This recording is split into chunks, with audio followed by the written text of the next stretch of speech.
1.5 বছর দলে নেই, অনেকেই ভুলেই গিয়েছিল নামটা। কিন্তু ক্রিকেট এমনই খেলা যেখানে এক মুহূর্তেই বদলে যায় সব হিসাব। হঠাৎ সুযোগ, আর সেই সুযোগেই বাজিমাত।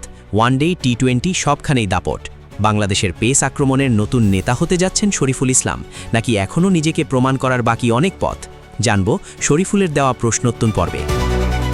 সম্প্রতি নিউজিল্যান্ড সিরিজ শেষে প্রথম আলোতে একটি সাক্ষাৎকারে বাংলাদেশ জাতীয় দলের পেসার শরীফুল ইসলামের একটি প্রশ্নোত্তর পর্বে শরীফুল ইসলাম তার মনের ভাব প্রকাশ করেন। প্রশ্ন: শুরুতে তো একাদশে থাকার সম্ভাবনাই ছিল না, কিন্তু সুযোগ পেয়ে দারুণ পারফর্ম করলেন, অনুভূতি কেমন? উত্তর: আলহামদুলিল্লাহ, প্রায় 1.5 বছর পর ওয়ানডে খেললাম। সত্যি বলতে ম্যাচটা আমার খেলার কথা ছিল না, কিন্তু শেষ মুহূর্তে সুযোগটা পাই। এতদিন বাইরে থেকেও নিজের প্রক্রিয়াটা ঠিক রাখার চেষ্টা করেছি। সুযোগ পেয়ে ভালো করতে পারায় স্বস্তি লাগছে। এতে দলও আত্মবিশ্বাস পায় যে বেঞ্চে থাকা খেলোয়াড়রাও পারফর্ম করতে পারে। প্রশ্ন: ওয়ানডের আত্মবিশ্বাস কি টি20তেও কাজে লেগেছে? উত্তর: অবশ্যই।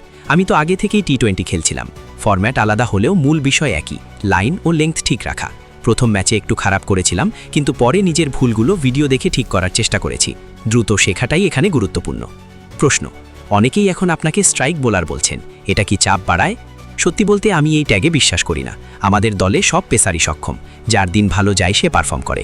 আমরা সবাই একই মানসিকতা নিয়ে খেলি, তাই আলাদা করে কাউকে স্ট্রাইক বোলার বলা ঠিক মনে হয় না। প্রশ্ন: তাহলে কি দলের অন্যদের ভালো পারফরম্যান্সের কারণেই এতদিন সুযোগ পাননি?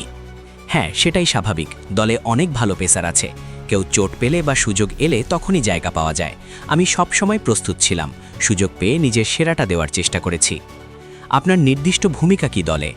আমি নতুন বল ও পুরাতন বল দুটো দিয়েই বোলিং উপভোগ করি।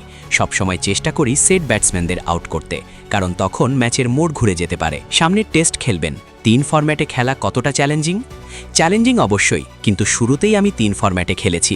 ইনজুরির কারণে কিছুটা পিছিয়ে পড়েছিলাম, এখন আবার ফিরে এসেছি। চেষ্টা করব ফিট থেকে ধারাবাহিক পারফর্ম করতে। নিজের ক্যারিয়ার নিয়ে কতটা সন্তুষ্ট?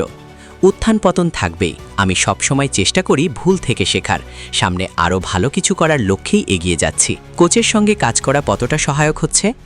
অনেক। নিয়মিত আলোচনা করি, তিনি সবসময় ইতিবাচক থাকেন এবং ছোট ছোট বিষয় ঠিক করতে সাহায্য করেন। বাংলাদেশের পেস বোলিং নিয়ে এখন অনেক আশা, আপনারা কি সেটা অনুভব করেন? অবশ্যই, আমরা সবাই চেষ্টা করছি দেশের জন্য সেরা পারফরমেন্স দিতে। বড় কিছু অর্জন করার স্বপ্ন আছে, দেখা যাক ভবিষ্যৎ কী নিয়ে আসে।